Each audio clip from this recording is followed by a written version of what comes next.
নমস্কার, আমি মধুপূর্ণা ভট্টাচার্য। আপনাদের সকলকে আমার এই গল্প পাঠের আসরে জানাই সাদর আমন্ত্রণ। আশা করি আপনারা সকলে ভালো আছেন, আমিও ভালো আছি। আজ আমরা শুনে নেব প্রখ্যাত শিশু সাহিত্যিক উপেন্দ্র কিশোর রায়চৌধুরীর লেখা ছেলেদের মহাভারত দ্রোণ পর্ব। আমার এই প্রচেষ্টা মূলত শিশু কিশোরদের জন্যই, তাই আপনাদের কাছে আমার বিনীত অনুরোধ, এই গল্প পাঠ যদি আপনাদের ভালো লাগে তবে এই অমূল্য রচনা আপনার পরিচিত শিশু কিশোরদের কাছে পৌঁছে দেবেন। ধন্যবাদ। দ্রোণ পর্ব। ভীষ্মের পতন হইলে কর্ণ আসিয়া কৌরবদিগের পক্ষে যোগ দিলেন। কর্ণকে পাইয়া তাহাদের উৎসাহের সীমা রহিল না। অনেকে বলিল, ভীষ্ম ইচ্ছা করিয়া পাণ্ডবদিগকে মারেন নাই, কিন্তু কর্ণ উহাদিগকে নিশ্চয় বধ করিবেন।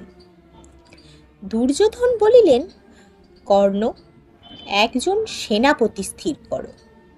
কর্ণ বলিলেন, দ্রোণ থাকিতে আর কাহাকে সেনাপতি করিবেন? দ্রোণী সর্বাপেক্ষা এ কাজের উপযুক্ত। এ কথায় দুর্যোধন দ্রোণকে বলিলেন, গুরুদেব, এখন আপনি সেনাপতি হইয়া আমাদিগকে রক্ষা করুন। দ্রোণ বলিলেন, আচ্ছা, আমি সেনাপতি হইয়া যথাসাধ্য যুদ্ধ করিব, কিন্তু আমি ধৃষ্টদ্যুম্নকে বধ করিতে পারিব না। সে আমাকে মারিবার জন্যই জন্মিয়াছে। দ্রোণকে সেনাপতি করিয়া কৌরবগণ বলিতে লাগিল, এবারে পাণ্ডবদের পরাজয় নিশ্চয়। দ্রোণ দুর্যোধনকে জিজ্ঞাসা করিলেন, বলো দেখি, আমি তোমার জন্য কি করিব? দুর্যোধন বলিলেন, আপনি যুধিষ্ঠিরকে জীবন্ত ধরিয়া দিন। দ্রোণ ইহাতে আশ্চর্য হইয়া বলিলেন, যুধিষ্ঠিরই ধন্য, তাহার শত্রু কোথাও নাই। তুমিও তাহাকে মারিতে না চাহিয়া কেবল ধরিয়া আনিতে চাহিতেছ। ভালো লোকে ভালোভাবেই কথা নেয়। দ্রোণ মনে করিলেন যে দুর্যোধন বুঝি যুধিষ্ঠিরকে ভালোবাসিয়াই তাহাকে মারিতে চাহেন নাই, কিন্তু দুর্যোধনের পেটে যে বাঁকা বুদ্ধি তাহা তাহার কথাতেই ধরা পড়িল। তিনি বলিলেন, যুধিষ্ঠিরকে মারিলে কি অর্জুন আমাদিগকে রাখিবে?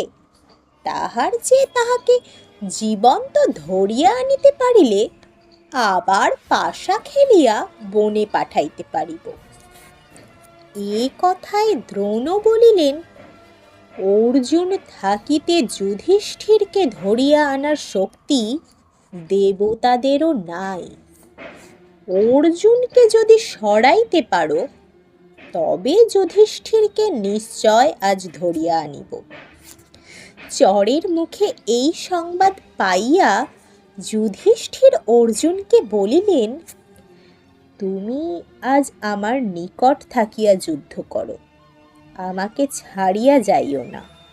অর্জুন বলিলেন, আমি বাঁচিয়া থাকিতে আপনার কোনো ভয় নাই।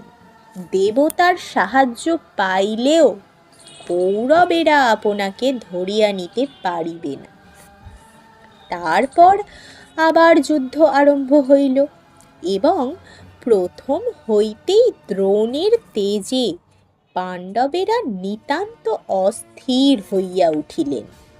সৈন্য যে কত মরিল তাহার সীমা সংখ্যা নাই। ইহাতে যুধিষ্ঠির প্রভৃতি বীরগণ দ্রোণকে আক্রমণ করায় যুদ্ধ ক্রমেই ঘোরতর হইয়া উঠিল। অভিমন্যুকে আক্রমণ করিতে গিয়া হার্দিক্য বড়ই জব্দ হইলেন। প্রথমে ধনুর বাণ লইয়া তিনি মন্দযুদ্ধ করেন নাই, এমনকি তিনি অভিমন্যুর ধনুক অবধি কাটিয়া ফেলেন। তখন অভিমন্যু খড়গ চর্ম হাতে তাহার রথে উঠিয়া এক হাতে তাহার কেশ আকর্ষণ, এক লাথিতে সারথিকে সংহার এবং খড়গাঘাতে রথের ধ্বজাটি নাশ করিলেন। তারপর হার্দিকের চুল ধরিয়া তাহাকে ঘুরাইতে ঘুরাইতে ছুঁড়িয়া ফেলিয়া দিলেন। হার্দিকের পরে জয়দ্রথ আসিয়াও কম নাকাল হন নাই। তারপর শল্য আসিতেই অভিমন্যুর হাতে তাহার সারথিটি মারা গেল। তাহাতে শল্য ক্রোধ ভরে গদা হাতে অভিমন্যুকে মারিতে আসিলে অভিমন্যুও বজ্রহেন মহাগদা উঠাইয়া বলিলেন, আইসো। এমন সময় ভীম আসিয়া তাহাকে থামাইয়া শল্যের সহিত যুদ্ধ আরম্ভ করিলেন।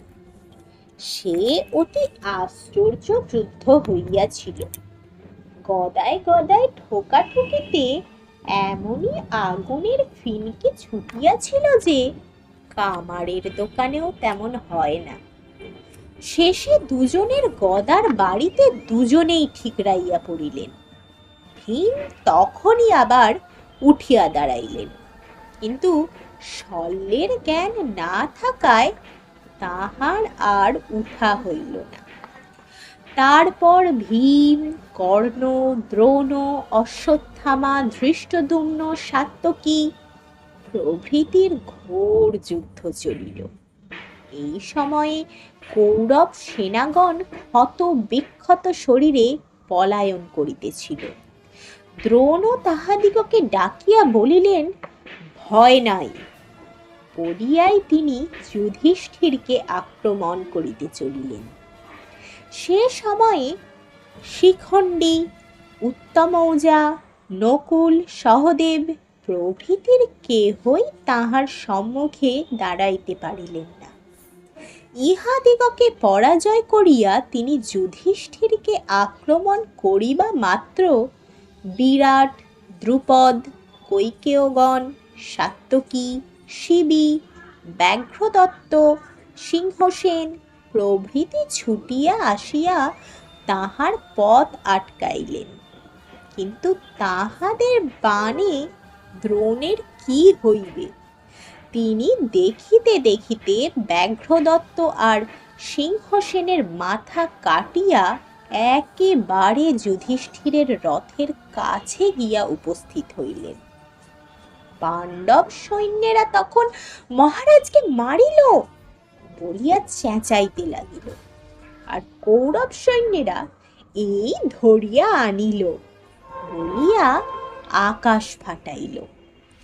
এমন সময় অর্জুন শত্রু সৈন্য কাটিতে কাটিতে আসিয়া সেখানে দেখা দিলেন। তারপর কি আর কেহ ধনুক ধরিতে পাইল? সকলে ভয়েই অস্থির, যুদ্ধ করিবে কে? অর্জুনের ভীষণ বাণ বৃষ্টিতে চারিদিক আঁধার হইয়া গেল। তখন আর এতটুকুও বুঝিবার সাধ্য রহিল না যে এই পৃথিবী, ওই আকাশ।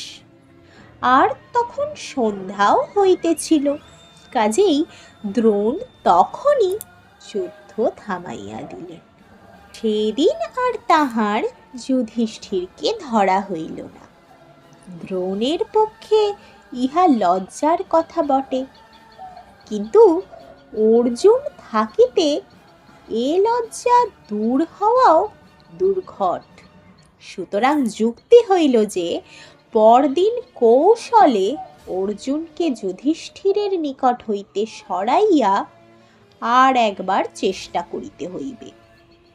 দ্রোণ বলিলেন, অর্জুনকে কেহ যুদ্ধের ছলে দূরে লইয়া যাও, তখন সে ব্যক্তিকে পরাজয় না করিয়া অর্জুন কখনোই ফিরিবে না। সেই অবসরে আমি যুধিষ্ঠিরকে ধরিয়া আনিব। এ কথায় সুশর্মা, সত্যরথ, সত্যধর্মা, সত্যব্রত, সত্যেশু, সত্যকর্মা প্রভৃতি বীরগণ 50,000 সৈন্য সমেত তখনই অগ্নির সম্মুখে প্রতিজ্ঞা করিলেন, কাল আমরা অর্জুনকে না মারিয়া যুদ্ধ হইতে ফিরিব না। যদি ফিরি, তাহা হইলে যত মহা পাপ আছে সকলের শাস্তি যেন আমরা পাই। এমন প্রতিজ্ঞা যে করে তাহাকে বলে সংসপ্তক। পরদিন যুদ্ধের সময় এই সংসপ্তকগণ অর্জুনকে ডাকিয়া বলিল, আইসো অর্জুন, যুদ্ধ করি। তাহা শুনিয়া অর্জুন যুধিষ্ঠিরকে বলিলেন, দাদা, আমাকে যখন ডাকিতেছে তখন তো আমি না গিয়া পারি না। যুধিষ্ঠির বলিলেন, দ্রোণও আমাকে ধরিয়া নিতে আসিবেন, তাহার কি হইবে? অর্জুন বলিলেন, আপনার কাছে সত্যজিৎকে রাখিয়া যাইতেছি। ইনি জীবিত থাকিতে আপনার কোনো ভয় নাই। সত্যজিৎ মরিলে আপনারা কেহ রণস্থলে থাকিবেন না। সেদিন সংসপ্তকরা মিলিয়া কি অর্জুনকে কম ব্যস্ত করিয়াছিল? দলে দলে তাহারা আসিয়া প্রাণের মায়া ছাড়িয়া তাহার সহিত যুদ্ধ করিতে লাগিল। এক এক দলকে শেষ করিয়া অর্জুন যেই যুধিষ্ঠিরের নিকটে ফিরিতে যান, অমনি আর এক দল আসিয়া বলে, কোথায় যাও? এই যে আমরা আছি। আর তাহারা যুদ্ধ এমনই ভয়ানক করিয়াছিল যে কি বলিব। ইহার মধ্যে আবার নারায়ণী সেনারা আসিয়া তাহাকে অস্থির করিয়া তুলিল। তখন অর্জুন রোষ ভরে তাষ্ট্র অস্ত্র ছুড়িয়া মারিলেন। সে অতি অদ্ভুত অস্ত্র। উহা ছুঁড়িবা মাত্র শত্রুদিগের মাথায় গোল লাগিয়া গেল। তখন তাহারা নিজ নিজ সঙ্গীকে দেখিয়া বলে, এই অর্জুন, কাট উহাকে। এই রূপে তিলেকের মধ্যে তাহারা নিজে নিজে কাটাকাটি করিয়া মরিল। তথাপি সে যুদ্ধের শেষ নাই। দেখিতে দেখিতে ললিত, মালব, মাবেল্লক প্রভৃতি যোদ্ধাগণ বাণে বাণে আকাশ ঢাকিয়া ফেলিল। তখন কৃষ্ণ বলিলেন, অর্জুন, তুমি বাঁচিয়া আছো? আমি তো তোমাকে দেখিতে পাইতেছি না। অমনি অর্জুন বায়ব্যাস্ত্র মারিয়া শত্রুগণের বাণ তো উড়াইয়া দিলেনি, তাহার সঙ্গে সঙ্গে ভীষণ ঘূর্ণি বাতাস বহিয়া হাতি, ঘোড়া, সংসপ্তক অবধি সকলকেই শুকনো পাতার মতো উড়াইয়া নিল। এদিকে দ্রোণাচার্য তাহার কাজ ভুলেন নাই। তিনি যুধিষ্ঠিরকে ধরিতে গিয়া ভয়ানক যুদ্ধ আরম্ভ করিয়াছেন। পাণ্ডব সৈন্যগণ তাহাকে কিছুতেই আটকাইতে পারিতেছে না। দ্রোণের হাতে পাণ্ডব পক্ষের বৃক্ষ মরিয়াছেন, সত্যজিৎ মরিয়াছেন, দৃঢ়সেন, ক্ষেম, বসুদান ইহারাও মরিয়াছেন। যুধিষ্ঠির দেখিলেন বড়ই বিপদ। দ্রোণ সকলকে পরাজিত করিয়া এখন তাহারই দিকে ঝড়ের মতন ছুটিয়া আসিতেছেন। সুতরাং তিনি অবিলম্বে ঘোড়া হাঁকাইয়া সেখান হইতে প্রস্থান করিলেন। এই সময়ে দুর্যোধন অনেক হাতি লইয়া ভীমকে আক্রমণ করেন। ভীম ক্ষণকালের মধ্যেই সে সকল হাতি মারিয়া ফেলাতে অঙ্গদেশের ম্লেচ্ছ রাজা হাতি চড়িয়া দুর্যোধনকে সাহায্য করিতে আসেন। ইনি মরিলে আসেন ভগদত্ত। ভগদত্ত ইন্দ্রের বন্ধু এবং ভয়ানক যোদ্ধা ছিলেন, আর তদপেক্ষাও অতি ভয়ানক একটা হাতিতে চড়িয়া আসিয়াছিলেন। ভীম এত হাতি মারিয়াছেন কিন্তু এ হাতিকে মারা দূরে থাকুক, বরং হাতেই তাহাকে সুরে জড়াইয়া পায়ের নিচে ফেলিবার জোগাড় করিয়াছিল। অনেক কষ্টে সুর ছাড়াইয়া ভীম হাতির পায়ের তলায় গিয়া লুকাইয়াছিলেন, তাই রক্ষা। আর সকলে তো মনে করিয়াছিল তাহাকে বুঝি মারিয়াই ফেলিয়াছে।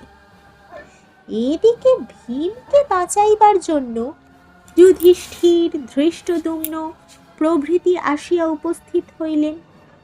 তখন অন্যান্য লোকের সহিত ভগদত্তের যুদ্ধ হইতে লাগিল। দশার্ণের রাজা ভগদত্তের হাতে মারা গেলেন। ভগদত্তের হাতি সাত্তকীর রথখানিকে সুর জড়াইয়া ছুড়িয়া মারিলে সাত্তকী ও তাহার সারথি তাহা হইতে লাফাইয়া পড়িয়া পলায়ন করিলেন। তারপর হাতিটি রাজা মহাশয় দিগকে লইয়া লুফালুফি করিতে লাগিল। তখন না জানি কিরূপ কাণ্ড হইয়াছিল, আর সকলে কি রূপ চিৎকার করিয়াছিল। সে চিৎকার অর্জুনের কানে গিয়া উপস্থিত হইল। তাহা শুনিয়া তিনি বলিলেন, ওই বুঝি ভগদত্ত তাহার হাতি লইয়া সকলকে শেষ করিলেন, শীঘ্র ওখানে চলুন। কিন্তু এদিকে আবার 14,000 সংসপ্তক আসিয়া উপস্থিত। অর্জুন ব্রহ্মাস্ত্রে তাহাদিগকে মারিয়া ফিরিতে চলিয়াছিলেন। এমন সময় আবার সুশর্মা 6 ভাই সমেত আসিয়া তাহাকে আক্রমণ করিবে। যাহা হোক, সুশর্মার 6 ভাইকে মারিয়া এবং তাহাকে অজ্ঞান করিয়া চলিয়া আসিতে অর্জুনের অধিক সময় লাগিল না। এদিকে ভগদত্ত তাহার হাতে লইয়া পাণ্ডব সৈন্য শেষ করিতে ব্যস্ত। এমন সময় অর্জুন কৌরব সেনা মারিতে মারিতে সেখানে আসিয়া উপস্থিত হইলেন। তারপর দুজনকে ভীষণ যুদ্ধই হইল। ভগদত্ত হাতির উপরে, অর্জুন রথের উপরে। অর্জুনের রথ তো আর যুদ্ধ করিতে জানে না, কিন্তু ভগদত্তের হাতিটি একবার খেপিয়া রথ গুঁড়া করিয়া দিতে আসে।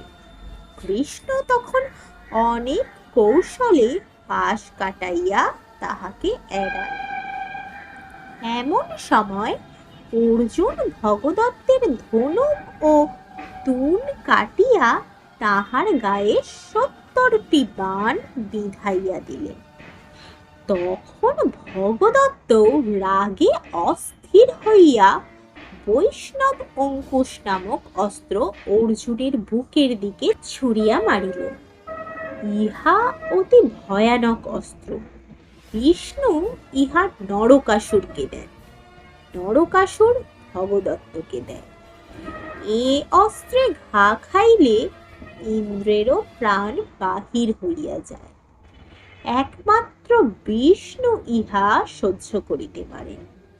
তাই সে অস্ত্রকে অর্জুনের দিকে আসিতে দেখিয়া কৃষ্ণ নিজের বুক পাতিয়া দিলেন। কৃষ্ণই স্বয়ং বিষ্ণু। তাহার বুকে পড়িয়া তাহা একটি সুন্দর মালা হইয়া গেল। ইহাতে অর্জুন একটু বিরক্ত হইয়া বলিলেন, আপনি প্রতিজ্ঞা করিয়াছিলেন যুদ্ধে যোগ দিবেন না, এখন সে প্রতিজ্ঞা কি জন্য ভাঙিলেন? আমি অস্ত্র বারণ করিতে পারিতাম না? কৃষ্ণ তাহাকে সে অস্ত্রের কথা বুঝাইয়া দিয়া বলিলেন, ভগদত্তের হাতে আর তাহা নাই, এখন তুমি উহাকে মারো। ইহার অল্পক্ষণ পরেই অর্জুন রাগে ভগদত্তের হাতিকে মারিয়া অর্ধচন্দ্র বাণে ভগদত্তকে বধ করিলেন। তারপর অচল ও বৃষক নামক শকুনির 2 ভাই অর্জুনের হাতে মারা গেলে শকুনির সহিত তাহার যুদ্ধ আরম্ভ হয়। শকুনি নানারূপ মায়া জানিতেন। প্রথমে তিনি কৌশল করিলেন যে তাহাতে নানারূপ উদ্ভট অস্ত্র কোথা হইতে আসিয়া কৃষ্ণ আর অর্জুনের গায়ে পড়িতে লাগিল, আর ভয়ঙ্কর জন্তু ও রাক্ষসগণ তাহাদিগকে মারিতে আসিল। কিন্তু অর্জুনের বাণীর সম্মুখে এ সকল অস্ত্র বা জন্তু এক মুহূর্তও টিকিতে পারিল না। তখন শকুনি হঠাৎ চারিদিক অন্ধকার করিয়া ফেলিলেন। অর্জুন জ্যোতিষ্ক অস্ত্রে সে অন্ধকার দূর করিলে সেই ধূর্ত কোথা হইতে জলের বন্যা আনিয়া সকলকে ভাসাইয়া দিবার আয়োজন করিলেন। অর্জুনের আদিত্যাস্ত্রে জল সহজেই দূর হইল। তারপর আর শকুনির মায়ায় কুলাইল না। তিনি অর্জুনের বাণ খাইয়া পলায়ন করিলেন। এই রূপে অর্জুন ক্রমে কৌরব সৈন্যদিগকে নিতান্ত অস্থির করিয়া তোলায় তাহারা আর রণস্থলে টিকিয়া থাকিতে পারিল না। পাণ্ডব সৈন্যগণ ইহাতে উৎসাহ পাইয়া দ্রোণকে আক্রমণ করিবার আয়োজন করিল। তখন যে যুদ্ধ হইয়াছিল তাহা বড়ই সাংঘাতিক। একদিকে দ্রোণ মহারোষে হাজার হাজার সৈন্য মারিতেছেন, অপরদিকে অশ্বত্থামা নীলকে সংহার করিয়াছেন। ইহার মধ্যে আবার একদল সংসপ্তক আসিয়া অর্জুনকে ডাকিয়া লইয়া গিয়াছে। বাস্তবে তখন পাণ্ডব সৈন্যদের একটু বিপদই হইয়াছিল, কিন্তু এমন সময় ভীম সেখানে আসিয়া উপস্থিত হওয়ায় আবার তাহাদের উৎসাহ দেখা গেল। ততক্ষণে অর্জুন ও সংসপ্তক দিগকে মারিয়া আবার ফিরিয়া আসিয়াছে। তখন তাহার বাণে কৌরবদের কি দুর্গতি হইল।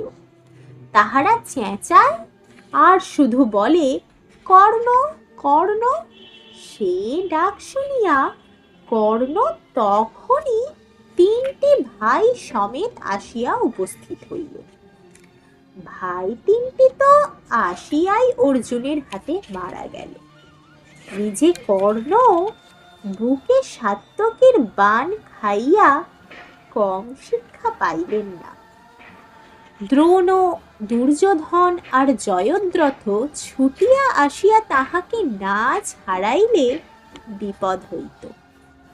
তারপর সন্ধ্যা পর্যন্ত দুই পক্ষে ঘোরতর যুদ্ধ চলিল। সন্ধ্যার সময় যুদ্ধ থামাইয়া সকলে শিবিরে আসিলেন। সেদিনও যুধিষ্ঠিরকে ধরিতে না পারায় দুর্যোধনের নিকট লজ্জা পাইয়া দ্রোণ প্রতিজ্ঞা করিলেন, পরদিন চক্রব্যূহ নামক অতি ভয়ঙ্কর ব্যূহ প্রস্তুত করিয়া তিনি পাণ্ডব পক্ষের একজন মহারথীকে বধ করিবেন। সেদিন প্রভাত হইবা মাত্রই সংসপ্তকেরা আসিয়া অর্জুনকে ডাকিয়া লইয়া গেল। এই অবসরে দ্রোণ সেই সাংঘাতিক চক্রব্যূহ রচনা করিয়া পাণ্ডব দিগের সহিত যুদ্ধ আরম্ভ করিলেন। পাণ্ডবেরা তখন এমন বিপদে পড়িলেন যে কি বলিব। অর্জুন অনুপস্থিত। এখন শুধু অভিমন্যু ছাড়া আর কেহই সে ব্যূহে প্রবেশ করিতে জানে না। সুতরাং দ্রোণ সুবিধা পাইয়া সকলকে অস্থির করিয়া তুলিলেন। যুধিষ্ঠির আর উপায় না দেখিয়া অভিমন্যুকে বলিলেন, বাবা, আমরা তো এ ব্যূহে প্রবেশ করার উপায় জানি না। এখন অর্জুন আসিয়া যাহাতে আমাদের নিন্দা না করেন তাহা করো। অভিমন্যু বলিলেন, আমি এ ব্যূহে প্রবেশ করিতে ভয় পাই, কিন্তু আপনি যখন বলিতেছেন তখন অবশ্য যাইব। এই কথায় যুধিষ্ঠির আর ভীম বলিলেন, তুমি কেবল পথটুকু করিয়া দাও, তারপর তোমার পিছু পিছু আমরা ঢুকিয়া বাকি যাহা করিবার সব করিব। এ কথায় অভিমন্যু তাহার সারথি সুমিত্রকে চক্রব্যূহের দিকে রথ চালাইতে বলিলে সুমিত্র বিনয় করিয়া বলিল, কুমার, বড়ই কঠিন এবং ভয়ঙ্কর কাজে হাত দিতেছেন, একবার ভাবিয়া দেখুন। অভিমন্যু বলিলেন, তুমি চলো, নিজে ইন্দ্র দেবতাদিগকে লইয়া আসিলেও আজ আমি যুদ্ধ করিব। সুতরাং সারথি আর বিলম্ব না করিয়া রথ চালাইয়া দিল। আর অমনি হরিণের ছানা পাইলে বাঘ যেমন করিয়া আসে, সেই রূপ করিয়া কৌরব যোদ্ধাগণ বালক অভিমন্যুকে আক্রমণ করিলেন। কিন্তু বয়সে বালক হইলে কি হয়, সেই 18 বৎসরের ছেলে দ্রোণের সামনেই বুহ ভেদ করিয়া বড় বড় কৌরবদিগকে এক ধার হইতে বাণের ঘায়ে অচল করিতে লাগিলেন। কত লোক মরিল, কত পলাইয়া গেল, তাহার কি আর সংখ্যা আছে? অশ্বকেশর মরিলেন, কর্ণ অজ্ঞান হইলেন, শল্য অজ্ঞান হইলেন, শল্যের ভাই মারা গেলেন। ছোটখাটো যোদ্ধার তো কথাই নাই। অভিমন্যুর বীরত্ব দেখিয়া দ্রোণ কৃপকে বলিলেন, ইহার মতো যোদ্ধা বোধ হয় আর কোথাও নাই। এ ইচ্ছা করিলে আমাদের সকলকে মারিয়া শেষ করিতে পারে। এ কথা কিন্তু দুর্যোধনের সহ্য হইল না। তিনি বলিলেন, অর্জুনের পুত্র বলিয়া দ্রোণ ইচ্ছা করিয়া ইহাকে মারিতেছেন না, তাই এই মূর্খের এত স্পর্ধা হইয়াছে। চলো, আমরা সকলে মিলিয়া ইহাকে বধ করি। দুঃশাসন বলিলেন, ইহাকে মারিলে অর্জুন কাঁদিতে কাঁদিতে আপনি মরিয়া যাইবে, অর্জুন মরিলে পাণ্ডবেরাও মরিবে। সুতরাং আমি এখনই ইহাকে মারিয়া আপনার সকল আপদ দূর করিয়া দিতেছি। দুঃশাসন এই রূপ গর্ব করিয়া অভিমন্যুকে মারিতে গেলেন।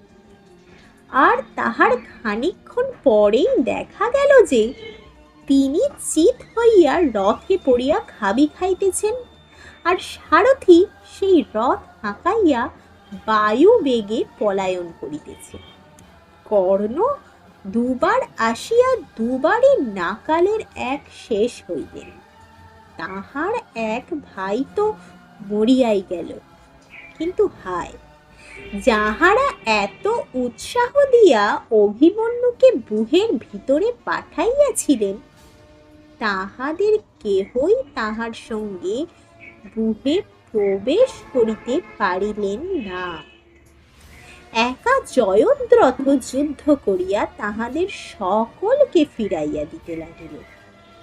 3 বাণে সাত্যকী, 8 বাণে ভীম, 60 বাণে ধৃষ্টদ্যুম্ন, 10 বাণে বিরাট, 5 বাণে দ্রুপদ, 10 বাণে শিখণ্ডী, 70 বাণে যুধিষ্ঠির, এই রূপে সকলকেই তাহার নিকট পরাজিত হইতে হইল। দৈত্য বনে ভীমের হাতে মার খাইয়া জয়দ্রথ শিবের তপস্যা করে। তখন শিব তাহাকে বর দেন যে তুমি অর্জুন ভিন্ন আর 4 পাণ্ডবকে যুদ্ধে পরাজয় করিবে। সেই বরের জোরে আজ জয়দ্রথের এত পরাক্রম। এদিকে অভিমন্যু বৃষসেনকে পরাজয়পূর্বক বসাতিকে মারিয়াছে। তারপর কৌরব পক্ষের অনেকে মিলিয়া আক্রমণ করিলে তাহাদিগকেও কাটিয়া খণ্ড খণ্ড করিয়াছে। শল্যের পুত্র রূপরথকে মারিয়া গান্ধর্ব অস্ত্রে অনেক যোদ্ধাকে অজ্ঞান করত তাহাদিগকে বধ করিয়াছেন। বাস্তবিক কেহই তাহার নিকট হইতে অক্ষত শরীরে ফিরিতে পায় নাই। দ্রোণ, কৃপ, কর্ণ, অশ্বত্থামা, কৃতবর্মা ও হার্দিক্য, এই 6 জনে একসঙ্গে তাহাকে আক্রমণ করিতে গিয়া 6 জনই পরাজিত হইবে। তারপর ক্রাথের পুত্র আসিয়া মারা গেল। তারপর আবার সেই দ্রোণ প্রভৃতি 6 জনের পরাজয়। তারপর বৃক্ষারক ও বৃহৎ দলের মৃত্যু। আর কত বলিব। ক্রমাগত যোদ্ধারা আসে আর অভিমন্যুর অস্ত্রে মারা যায়। কৌরবেরা বেশ বুঝিতে পারিবেন আজ ইহার হাতে আর তাহাদের রক্ষা নাই। তখন শকুনি বলিলেন, চলো সকলে মিলিয়া উহাকে মারি, নচেত ও আমাদের সকলকেই বধ করিবে। কর্ণ তখন দ্রোণকে বলিলেন, শীঘ্র ইহাকে মারিবার উপায় করুন, নচেত আর রক্ষা নাই। এই কথায় দ্রোণ বলিলেন, উহার কবচ ভেদ করা অসম্ভব, কিন্তু চেষ্টা করিলে উহার ধনুক কাটিয়া সারথি প্রভৃতি মারিয়া উহার যুদ্ধ বন্ধ করিয়া দিতে পারো। উহার হাতে ধনুক থাকিতে দেবতাগণেরও উহাকে পরাজয় করিবার সাধ্য নাই। সুতরাং আগে উহার ধনুক কাটো, তারপর যুদ্ধ করিও। এই কথায় কর্ণ হঠাৎ বাণ মারিয়া অভিমন্যুর ধনুকটি কাটিলে। ভোজ তাহার ঘোড়াগুলিকে মারিলেন, কৃপ সারথিকে বধ করিলেন। এই রূপে তাহাকে সংকটে ফেলিয়া নিষ্ঠুর 6 মহারথ এক কালে সেই বীর বালককে প্রহার করিতে আরম্ভ করিল। ধনুক নাই, রথ নাই, অভিমন্যু খড়গ চর্ম লইয়া যুদ্ধ আরম্ভ করিলেন। তাহাও দ্রোণ আর কর্ণের ছলনায় দেখিতে দেখিতে কাটা গেল। চক্র নিলেন, তাহাও চারিদিক হইতে সকলে বাণ মারিয়া খণ্ড খণ্ড করিয়া ফেলিল। তখন অভিমন্যু গদা হাতে অশ্বত্থামার দিকে ছুটিয়া চলিলে অশ্বত্থামা 3 লাফে সেখান হইতে পলায়ন করিলেন। এদিকে চারিদিক হইতে বাণ বিঁধিয়া অভিমন্যুর দেহ সজারুর দেহের মতো হইয়া গিয়াছে। এই সময়েও অভিমন্যু গদাঘাতে 70টি সঙ্গী সমেত কালিকেয় এবং অপর 17 জন রথী ও 10টি হাতিকে মারিয়া দুর্যোধনের পুত্রের রথ ও ঘোড়া চূর্ণ করেন। তখন দুঃশাসনের পুত্র গদা লইয়া তাহাকে আক্রমণ করিল।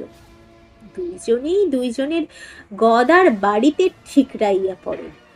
তখন দুঃশাসনের পুত্র আগে উঠিয়া অভিমন্যুর মাথায় সাংঘাতিক গদার আঘাত করে। এই রূপে অন্যায় যুদ্ধে সে বালক মহাবীরকে সকলে মিলিয়া নির্দয়ভাবে হত্যা করিল। কৌরবগণ তাহাদের পাপ কর্ম শেষ করিয়া বড়ই আনন্দিত হইলেন। আর পাণ্ডবদের কথা কি বলিব, তাহাদের দুঃখ লিখিয়া জানানো সম্ভব না। অভিমন্যুর মৃত্যুতে সৈন্যেরা ভয়ে পলায়ন করিতেছিল।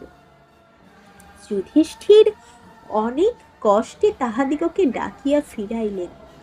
তারপর সকলে যুধিষ্ঠিরকে ঘিরিয়া চুপ করিয়া বসিয়া রহিল। কাহারও মুখে কথা বাহির হইল না।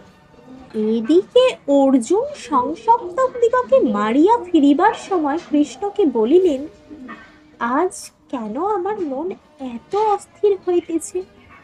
আমার শরীরও যেন অবশ হইয়া পড়িতেছে। মহারাজ যুধিষ্ঠিরের কোনো অমঙ্গল হয় নাই তো? শিবিরে প্রবেশ করিয়াই তাহারা দেখিলেন চারিদিকে অন্ধকার, লোকজনের সারা শব্দ নাই। অন্যদিন বাদ্য আর কোলাহলে শিবির পরিপূর্ণ থাকে, আজ তাহার কিছুই নাই। বিশেষত অভিমন্যু প্রত্যহ শিবিরে আসিবা মাত্র ভাই দিগকে লইয়া হাসি মুখে তাহার নিকট আসিয়া উপস্থিত। আজ সেই অভিমন্যু কোথায়? এ সকল কথা আর বাড়াইয়া ফল কি? অভিমন্যুর মৃত্যুর সংবাদে অর্জুনের কিরূপ কষ্ট হইল তাহা তোমরা কল্পনা করিয়া লও। অভিমন্যুর মতো পুত্র মরিলে যেমন দুঃখ হইতে পারে, তাহা তাহার অবশ্যই হইল। আর সে দুঃখে দীর্ঘ নিঃশ্বাস ফেলিতে ফেলিতে তিনি প্রতিজ্ঞা করিলেন, কল্ল আমি জয়দ্রথকে বধ করিব। যদি কল্ল সেই পাপাত্রা জীবিত থাকিতে সূর্য অস্ত হয়, তবে আমি এইখানে জ্বলন্ত আগুনে প্রবেশ করিব। এই সংবাদ তখনই চরেরা দুর্যোধনের শিবিরে লইয়া গেল। তাহা শুনিয়া জয়দ্রথ ভয়ে কাঁপিতে কাঁপিতে সকলকে বলিলেন, রাজা মহাশয়গণ, আপনাদের মঙ্গল হোক। আপনাদের অনুমতি পাইলেই আমি এই বেলা পলায়ন করি। কিন্তু দুর্যোধন তাহাকে সাহস দিয়া বলিলেন, আমরা এতগুলি লোক থাকিতে তোমার ভয় কি? আমরা তোমাকে রক্ষা করিব। দুর্যোধনের কথায় ভরসা না পাইয়া জয়দ্রথ দ্রোণের নিকট গিয়া উপস্থিত হইলেন। দ্রোণও তাহাকে খুব সাহস দিয়া বলিলেন, ভয় নাই, আমি এমন ব্যূহ প্রস্তুত করিব যে অর্জুন তাহা পারই হতে পারিবে না। আর যদি বা অর্জুন তোমাকে মারে, তাহা হইলেও তো তোমার স্বর্গ লাভ হইবে, সুতরাং ভয় কি?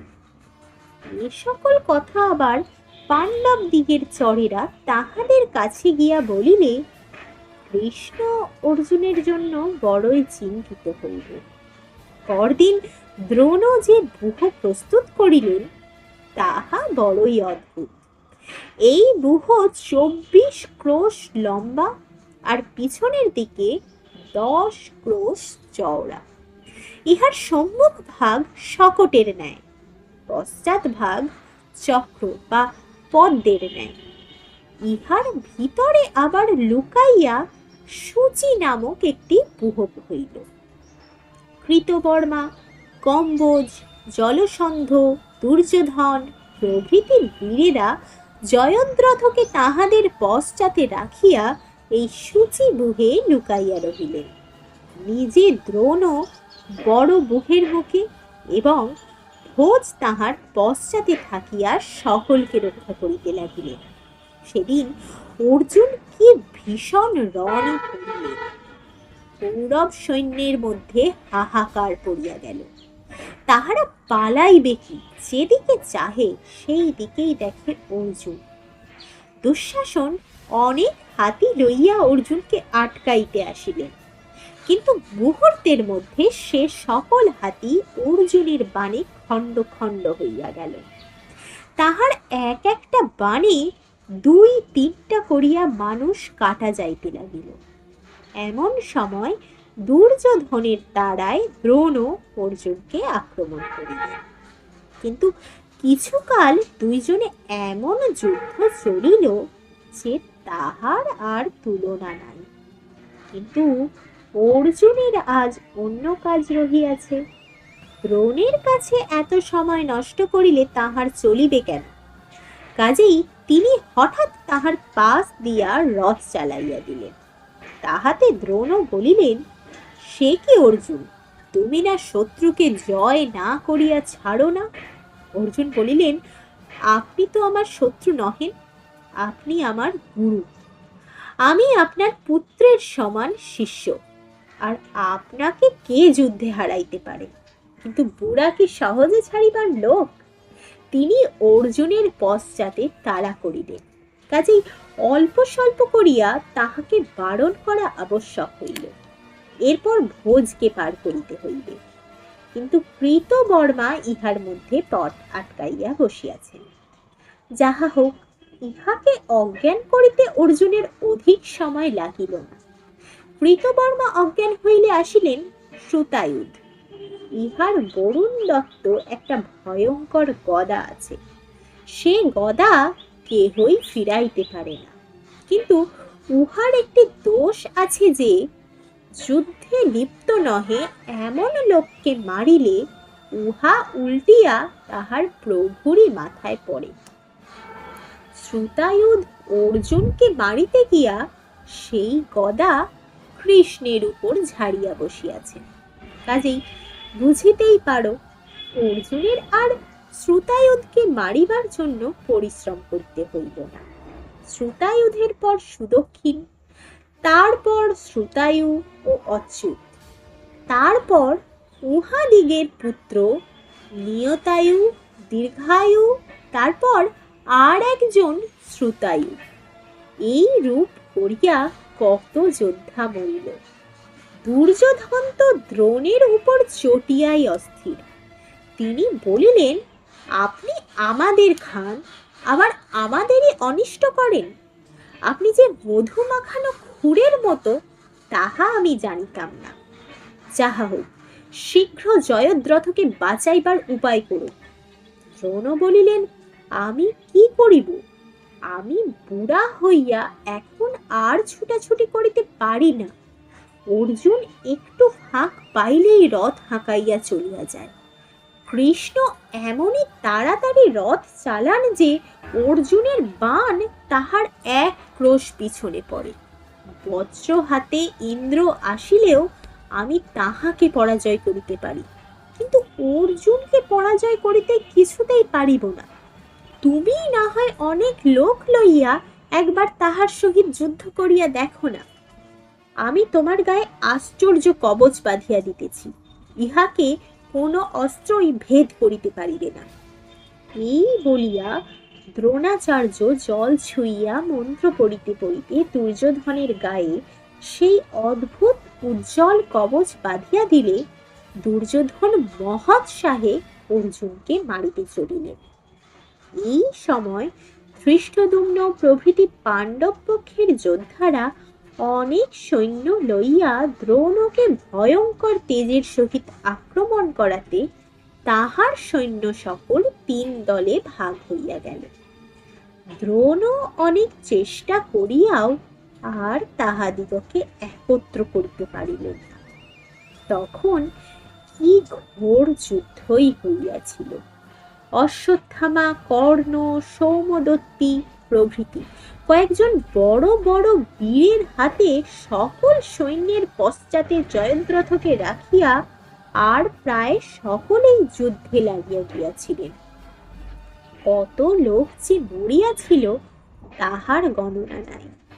দ্রোণাচার্যের সহিত ধৃষ্টদ্যুম্ন এই সময়ে খুব যুদ্ধ করিয়াছিলেন, কিন্তু সাত্যকী আসিয়া সাহায্য না করিলে বুড়ার হাতে তাহার বড়ই দুর্দশা হইত। সাত্যকী দেখিলেন যে দ্রোণ ধৃষ্টদ্যুম্নের খড়গ, চর্ম, ধ্বজ, ছত্র, ঘোড়া, সারথি সমদয় শেষ করিয়া এক সাংঘাতিক বাণ চড়াইয়া বসিয়াছে। সেই বাণ ছুড়িবা মাত্র সাত্যকী 14 বাণে তাহা কাটিয়া ফেলাতেই ধৃষ্টদ্যুম্ন সে যাত্রা বাঁচিয়া গেলেন। ইহার পর হইতে সাত্যকীর সহিত দ্রোণের ভয়ানক যুদ্ধ চলিল, কিন্তু জয় পরাজয় কাহারও হইল না।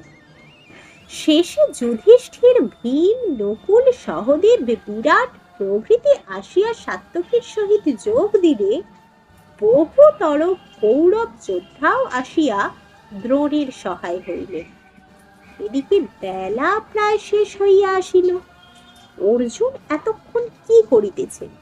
এখনো জয়দ্রথকে পাইতে তাহার অনেক বিলম্ব আছে, কিন্তু তাহার চেষ্টার ত্রুটি নাই। তিনি ক্রমাগত বাণাঘাতে কৌরব সৈন্য কাটিয়া দিতেছেন, আর সেই পথে কৃষ্ণ রথ চালাইতেছেন।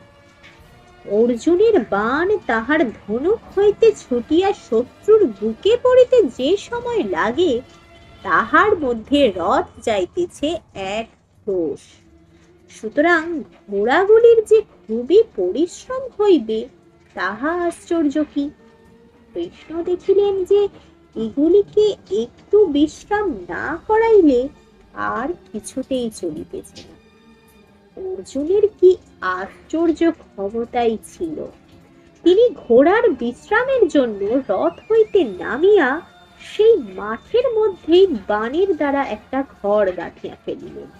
সেখানে জল ছিল না, তাই একটি সুন্দর সরোবর করিলেন। সে সরোবরে সুমধুর সুবিমল জল তো ছিলই, তাহার উপর আবার তাহাতে হাঁসও চড়িতেছিল, পদ্ম ফুলও ফুটিয়াছিল। শত্রুরা অবশ্য অর্জুনের রথ থামিল এবং অর্জুনকে নামিতে দেখিয়া তাহাকে আক্রমণ করিতে ছাড়ে নাই। কিন্তু অর্জুনের বাণের কাছে তাহারা আর কি করিবে? কৃষ্ণ সেই বাণের ঘরের ভিতরে ঘোড়াগুলির সাজ খুলিয়া তাহাদিগকে দলিয়া মলিয়া জল খাওয়াইয়া আবার তাজা করিয়া লইল। ইহার পর হইতে রথ আবার বায়ুবেগে চলিল। জয়দ্রথ যাইবেন কোথায়, ওই তাহাকে দেখা যাইতেছে। এমন সময় দুর্যোধন জয়দ্রথকে বাঁচাইবার জন্য অর্জুনকে আক্রমণ করিলেন। এবারে তাহার আর সাহসের সীমা নাই। তাহার গায়ে দ্রোণের বাঁধা সেই কবচ রহিয়াছে। বাস্তবিকই সে কবচের এমনই আশ্চর্য গুণ যে অর্জুনের বাছা বাছা বাণগুলি ইহা হইতে ঠিকরাইয়া পড়িতে লাগিল। ইহাতে কৃষ্ণ আর অর্জুন প্রথমে খুবই আশ্চর্য হইয়া গেলেন। যাহা হোক, ব্যাপারখানা যে কি তাহা বুঝিতে অর্জুনের বিলম্ব হইল না। তখন তিনি বলিলেন, ওই কবচ শুদ্ধই উহাকে হারাইব। কিন্তু কি মুশকিল!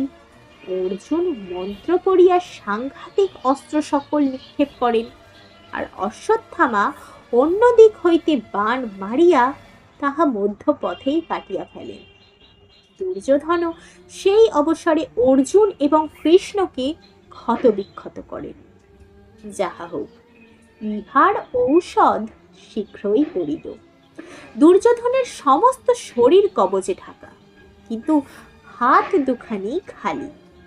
সেই দুখানি হাতেই অর্জুন বাণ মারিতে লাগিল। আর দুর্যোধন যাইবেন কোথায়?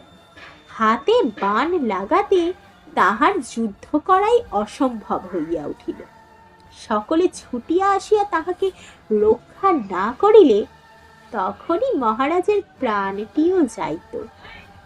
তারপর জয়দ্রথকে ধরিবার জন্য অর্জুন অতি ঘোরতর যুদ্ধ আরম্ভ করিলে কৌরবদের প্রাণ কাঁপিতে লাগিল। অর্জুনের গান্ডীবের টঙ্কার ও কৃষ্ণের পাঞ্চজন্য শঙ্খের ভীষণ শব্দে কত লোক যে অজ্ঞান হইয়া গেল তাহার সংখ্যা নাই। তখন ভূরিশ্রবা, শাল্ব, কর্ণ, বৃষসেন, জয়দ্রথ, কৃপ, শল্য, অশ্বত্থামা এই 8 জনে মিলিয়া অর্জুনকে ষড়জালে আচ্ছন্ন করিলেন। তাহাদের সকল বাণ কাটিয়া সমুচিত প্রতিফল দিতে অর্জুনের কোনো ক্লেশ হইল না।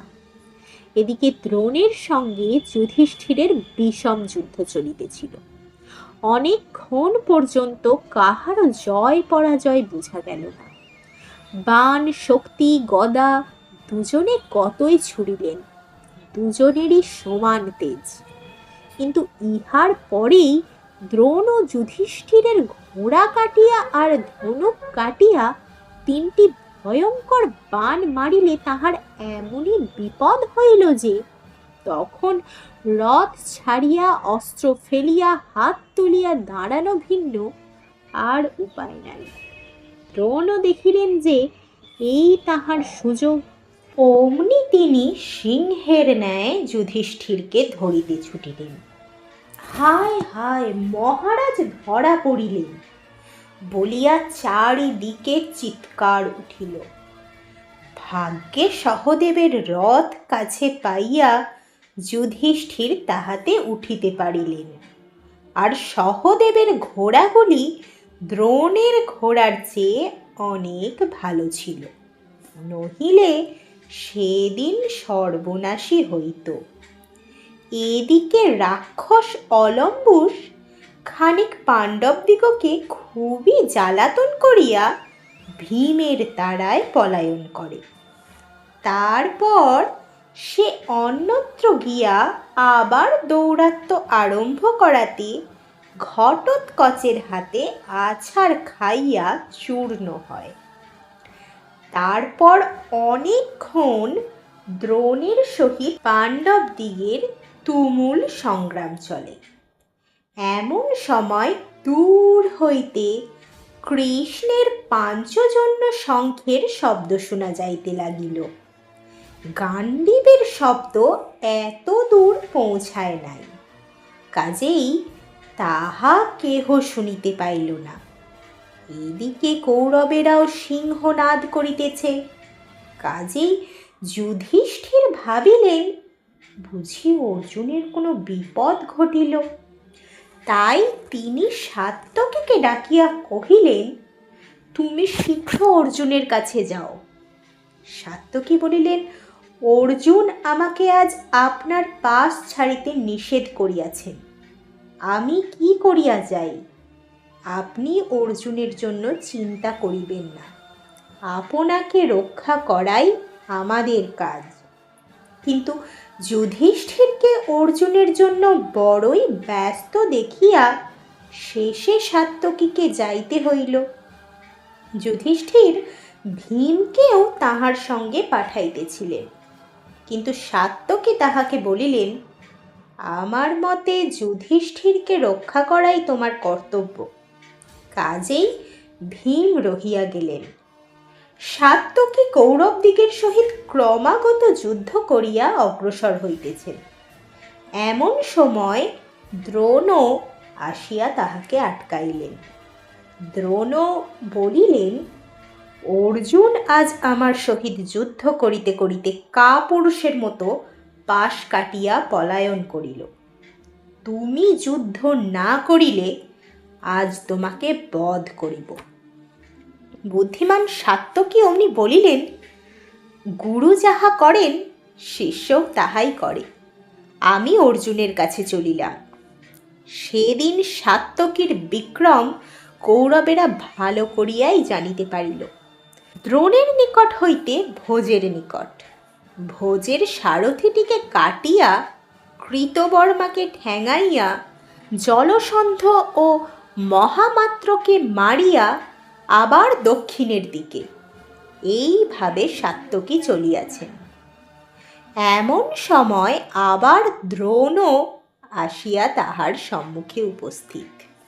সঙ্গে সঙ্গে দুর্মর্শন, দুঃসহ, বিকর্ণ, দুর্মুখ, দুঃশাসন, চিত্রসেন, দুর্যোধন প্রভৃতিও আসিয়া একসঙ্গে তাহাকে আক্রমণ করিয়াছে। কিন্তু তাহাকে পরাজয় করে কাহার সাধ্য?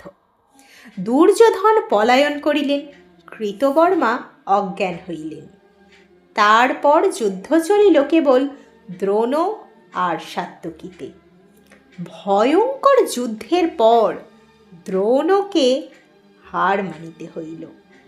তারপর সুদর্শন মরিল, কম্বোজ, শক ও যবন সৈন্যগণ পরাস্ত হইল। দুর্যোধন আবার আসিয়া যথেষ্ট সাজা পাইলেন। বিকটাকার পার্বতীয় সৈন্যগণ বিশাল পাথর হাতে যুদ্ধ করিতে আসিয়া তাহারাও সাত্যকীর বাণে খণ্ড খণ্ড হইল।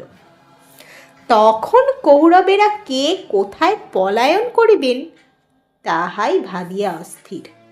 শেষ হলো আজকের পর্ব। এই গল্প পাঠ যদি আপনাদের ভালো লাগে তাহলে অবশ্যই গল্পের নিচে একটি লাইক এবং চ্যানেলটি সাবস্ক্রাইব করতে দ্বিধা করবেন না। আপনাদের একটি লাইক এবং একটি সাবস্ক্রিপশন আমাকে অনেক উৎসাহ দেবে পরবর্তী গল্পগুলি আরও ভালো করে উপস্থাপন করতে। আর আপনাদের পরিচিত কচিকাঁচাদের কাছে গল্পটি অবশ্যই পৌঁছে দেবেন। ধন্যবাদ।